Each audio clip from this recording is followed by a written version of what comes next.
ದಾವಣಗೆರೆ ಜಿಲ್ಲೆ ಹರಿಹರ ತಾಲೂಕಿನಲ್ಲಿ ಸಂವಿಧಾನ ಜಾಗೃತಿ ಜಾಥಾ ಕಾರ್ಯಕ್ರಮ ಜರುಗಿತು. ಬೈಕ್ ರ್ಯಾಲಿ ಮೂಲಕ ತಾಲೂಕು ಕಚೇರಿಯಿಂದ ಜಾಥಾ ಪ್ರಾರಂಭಗೊಂಡಿತು.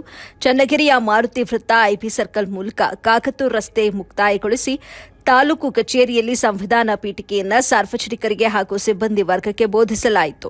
ಕಾರ್ಯಕ್ರಮದಲ್ಲಿ ತಹಶೀಲ್ದಾರ್ ರುಕ್ಮಿಣಿಬಾಯಿ, ಶಿರಸ್ತೇದಾರ್ ರಾಮಾಂಜನೇಯ, ಆಹಾರ ಶಿರಸ್ತೇದಾರ್ ಜಯರಾಮ್ ಹಾಗೂ ತಾಲೂಕು ಕಚೇರಿ ಸಿಬ್ಬಂದಿ ವರ್ಗ ಹಾಗೂ ವಿಲೇಜ್ ಅಕೌಂಟೆಂಟ್ ಅಜಯ್ ಉಪಸ್ಥಿತರಿದ್ದರು.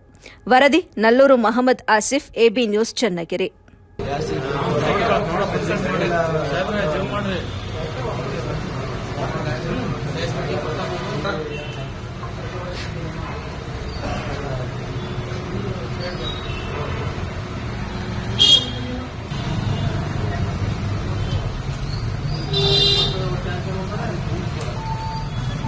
ಪ್ರಜೆಗಳಾದ ನಾವು ಭಾರತವನ್ನು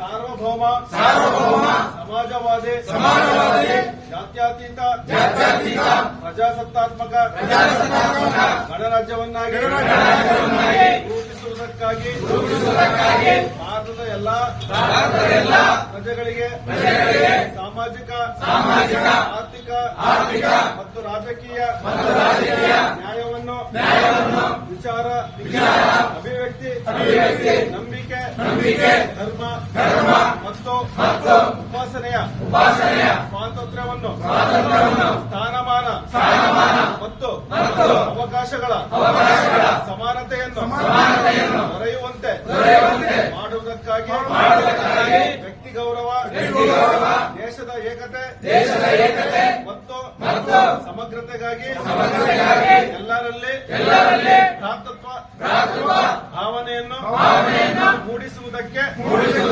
ದೃಢ ಸಂಕಲ್ಪ ಮಾಡಿ ನಮ್ಮ ಸಂವಿಧಾನ ಸಭೆಯಲ್ಲಿ 1949ನೇ